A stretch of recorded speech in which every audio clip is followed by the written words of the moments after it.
Okay, I've tested the lighting a few times, hoping this comes out good. Alright, so just a fair warning, I'm coming at you with a head cold.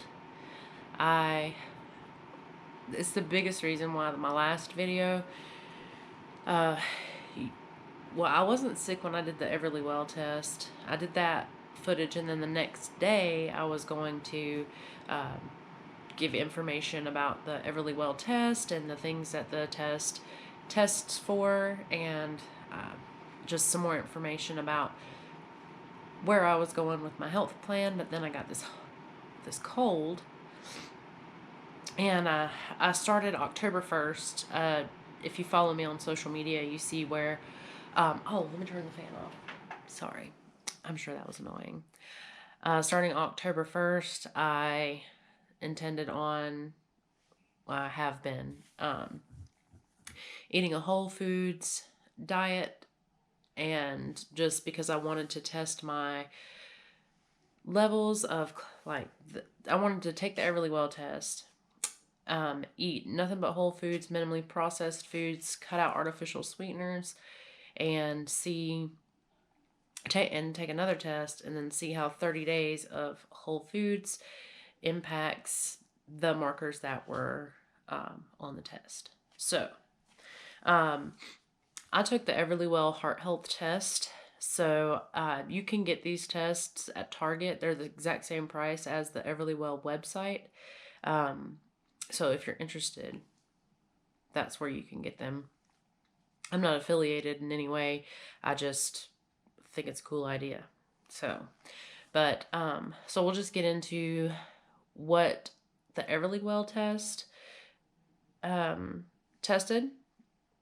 And I guess my whole point was to say, bear with me, because I still have this cold. It turns out I was going to say, at first I wasn't sure if it was viral or like detox or whatever, because sometimes you can get a little bit of a runny nose when you change your diet, especially coming from like a diet that has more processed foods in it, and you start eating more fruits and vegetables. Sometimes you can get a little bit of like runny nose and things like that, but I'm pretty sure at this point this is definitely viral.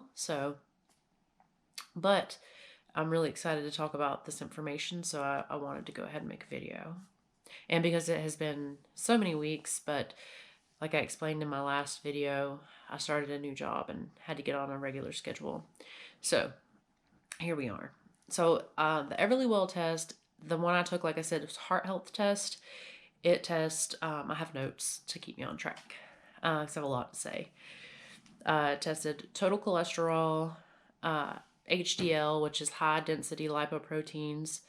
They are, the HDL is what is responsible for carrying cholesterol. It takes cholesterol from the cells, carries it to the liver to be cleared from the body. It tested for LDL, which is what we all have been taught is the bad cholesterol. It tested my triglycerides, which is the fat that you have circulating in your bloodstream. It tests levels of CRP. CRP stands for C-reactive protein, and C-reactive protein is what the liver makes when there's inflammation in the body, and that can be inflammation from a variety of factors. But if you have high levels of inflammation in your body, then that's where high cholesterol can become dangerous, because it can start causing blockages in your arteries and whatnot. And then it also tested for HbA1c, which is your blood glucose levels, but where it's different, okay, it's the measurement of glucose that binds to the heme in red blood cells. So how this is different from a direct blood glucose test, the blood glucose test tests your blood glucose at different times of day. And it's because blood glucose itself kind of goes up and down throughout the day.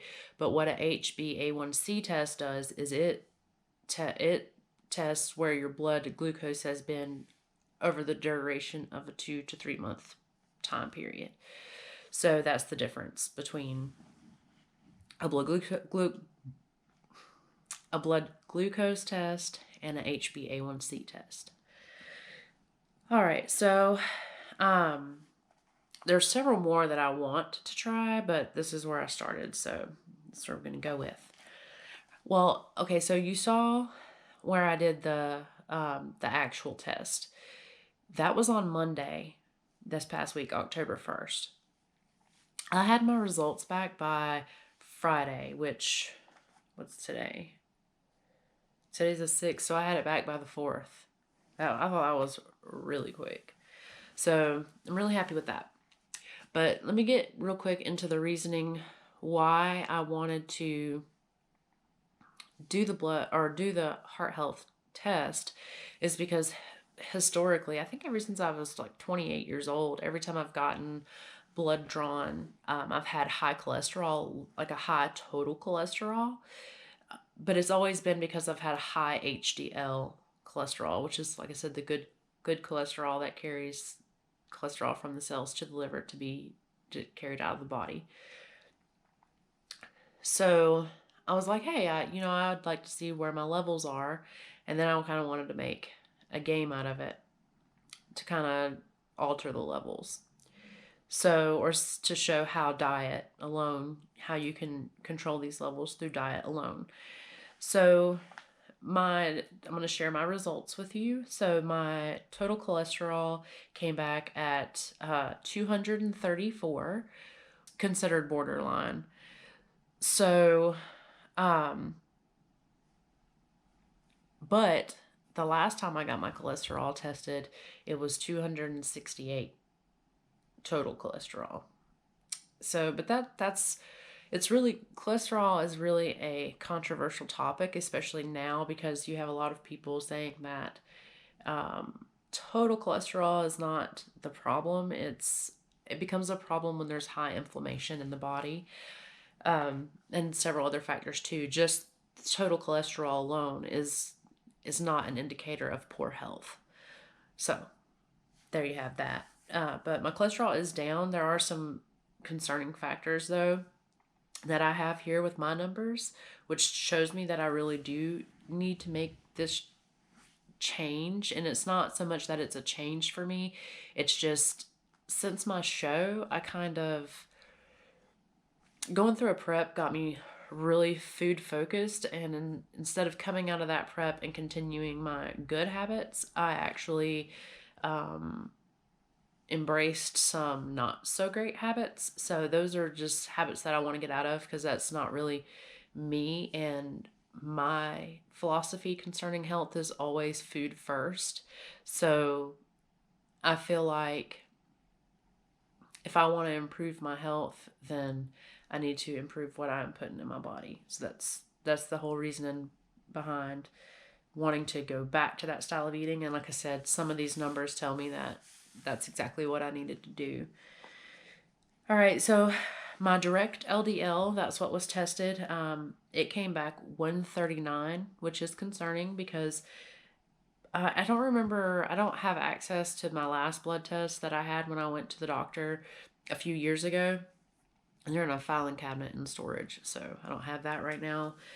But I do know that my LDL has never been high, but at 139, it's 9 points higher than like the high side of normal. So my LDL is elevated. And I want to get that down below 130. So it needs to drop 9 points. Some causes of like high LDL is can be caused from like your diet being high in saturated fats or trans fats. And I'm pretty sure with the amount of processed foods that I've ate over the last year has a big part, playing a big part into why my LDL is higher than it should be. Because these other ones are like lack of exercise, not genetics. That could be a thing for me because on my dad's side, like pretty much everybody has high cholesterol, and but not weight problems, so I don't know if it's a genetic thing or if I don't know. I don't know what their whole panel looks like. I just know that total cholesterol is high throughout my family. If I have like dog hair all over me, I apologize. Try not to look at it. see, smoking and hormonal changes. Now, something I haven't shared and I meant to kind of, and it was going to come out anyways. This is another reason why I just kind of wanted to get back to the basics of Whole Foods is because I recently got off hormonal birth control, and I've been on it for the last 10 years. So I feel like I have been having a lot of hormonal changes, and with being on hormonal birth control, it can cause problems in your cholesterol, which is ironic because 10 years ago I did not have high cholesterol, and the whole time I was on birth control I did have high cholesterol. I'm not saying that it was the birth control, but I can't say that it wasn't either. So, all right, so moving on. My HDL was good. It was 71, and normal is between 40 and 100. So I'm on the high side. I was like right in the middle of the optimal range. So that's good. But I used to have, that's what I was going to say, some of these numbers are concerning, is the reason why my total cholesterol has been high every time has been because my HDL is high. So doctors, I've had a few doctors try to say I need a statin, which that's not going to happen. But I've had a couple other doctors say that they're not concerned with it because my HDL levels were high, so that my heart's protected. It's not that my LDL is out of control. So even though now it is a problem. Barely, but it is. All right, so next, HbA1c. I tested at a 5.2. Optimal range is under 5.7. So I'm right there at it.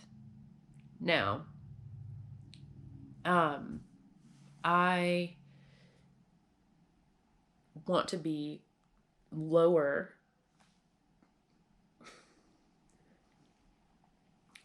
I would like for that number to be lower, not quite so close to being overboard, and I know why it's overboard, because I do eat a lot of like sugary things more so now than I ever have before. And I can't say ever have before, but since I have taken my health seriously, then the past year is probably the worst my diet has been in the last 20 years. Not even kidding. So, yeah, I want to get that down a little bit more. And so the next factor that was tested is high sensitivity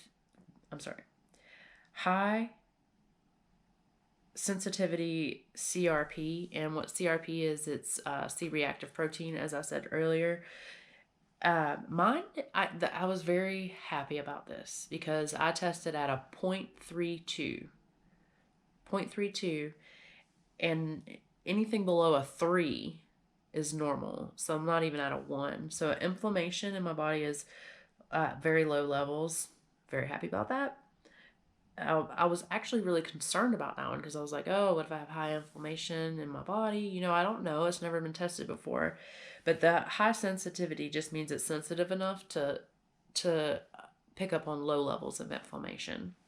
So, like, having high levels of inflammation in the body can be indicative of a lot of things. It could be an indicator of heart disease, cancer, diabetes, some autoimmune diseases like lupus, and I'm sure there's more, but that's all I can think of right offhand. So next was my triglycerides. They came in at 94, and what's normal is below 150. So we're pretty good there. It could come down, but it's pretty good there. High triglycerides can come from weight gain, poor diet, like a diet high in sugar, high in red meat, and saturated fat. Like I said, I'm good there, but it could probably be better. Here's some more good news. My total cholesterol and HDL ratio, that's important because it gives you a fuller picture of what your number means. Like I was saying, high cholesterol isn't necessarily a big deal on its own unless there's other factors. And this is, one of those other factors that you want to look at: inflammation and the total cholesterol to HDL cholesterol ratio. That you want that to be optimal. Mine came in at a 3.3, and you want it to be below a 3.5. That's not good enough for me. So I definitely want to get that number down as well, even though I am in the green. I'm not, that means I'm at a low risk for heart disease, but I would like it to look a little better. The triglycerides to HDL ratio. This kind of just tells you if you have enough HDL to protect you from high triglycerides, which I don't have high triglycerides, but my level came in at 1.32, and you want to be below a 2. So I feel like I'm pretty good there, even though, like I said, I'm sure it will improve as well. I expect all of these numbers to improve. I'll be really surprised if all of them don't improve. But what I haven't decided is if I'm going to make this only 30 days, because with the HbA1c, I feel like I need at least 60 days to make a difference. So now I'm not sure if I want to test again in 30 days or if I want to kind of stretch this out at least to 60 days, maximum being 90 days. So we'll see. All right, so like I was saying, my plan is I want to lower my LDL, and some of the ways that I can do that is just by incorporating foods like whole grains, such as like oats, and then some walnuts, avocado, olive oil, mono unsaturated fats, things like that are supposed to be good for reducing your LDL. Of course, a reduction of red meat.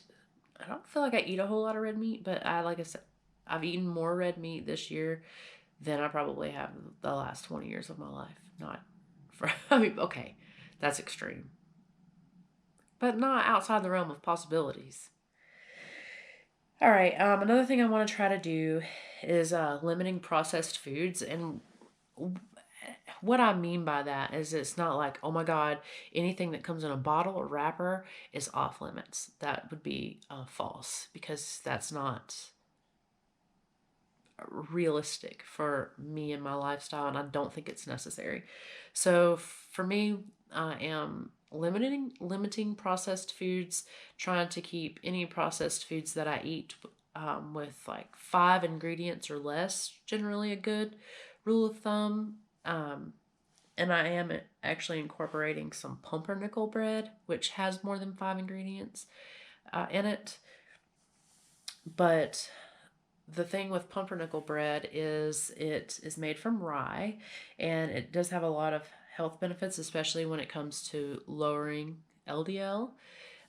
Because it's got according to my research, okay, it has 4 to 8 times more resistant starch than, say, like a wheat bread, which means it's a fiber, and it's gonna take cholesterol and you move it through the body. So that's why fiber is really important for cholesterol levels. That's why you'll see on like Cheerios and oats and certain breads and other high fiber foods, it'll call it a heart healthy food, and that's because it's high in fiber. I just wrote down some notes here, but pumpernickel bread is also high in B vitamins, manganese, selenium, and has positive effects on blood sugar. So in that sense, not only bringing down my LDL, I'm hoping it will help bring down my HbA1c levels as well.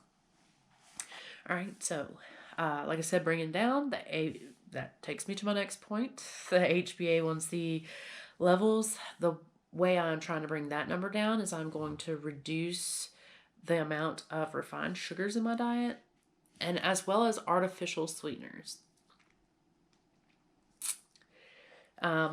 Take a drink. I've got some greens here.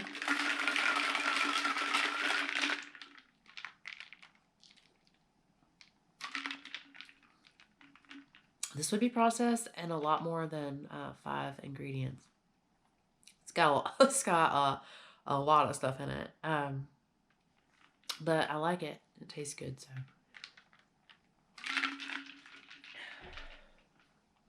All right, so artificial sweeteners. This is a hot button topic because,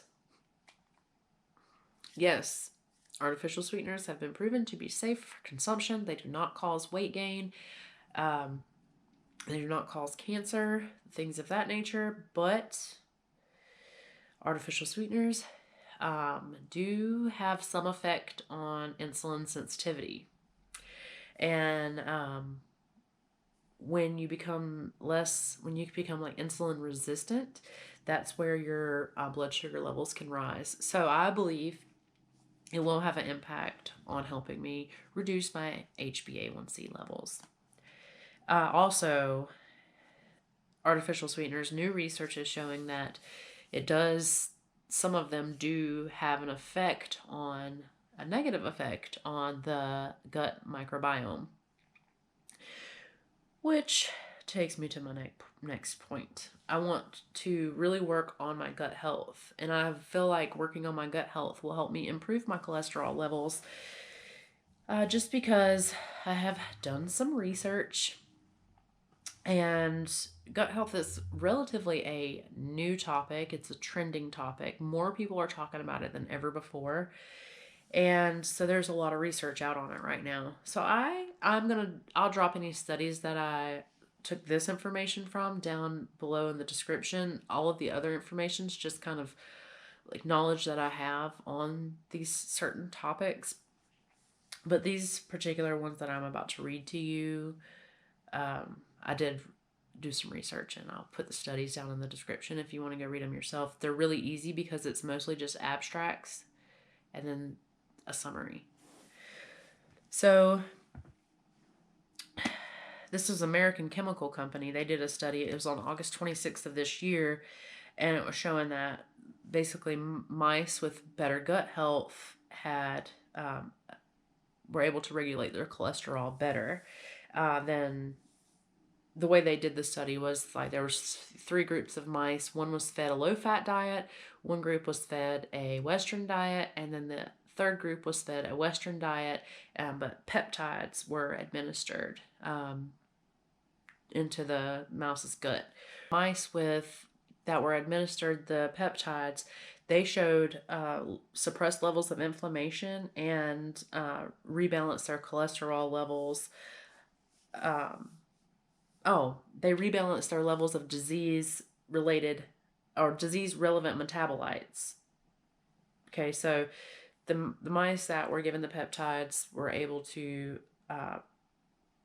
balance the levels of disease-relevant metabolites. I'm trying to put it in a way that is really easy to understand. And so basically what happened was the mice that were given the peptides mimicked the mice that were fed the low-fat diet, implying that better gut health leads to better cholesterol levels, even if you eat a Western diet. So, as far as artificial sweeteners and gut health, some of the information that I found, and the study, this was, I believe, I don't have it written down. It was a study done in February of 2019, and I think it was New York City University did this study, but like I said, the links are down below. Basically on artificial sweeteners. They actually did the study on artificial sweeteners and natural sweeteners, and I'll kind of go over that in a minute. But like I said, sweeteners, they're considered safe.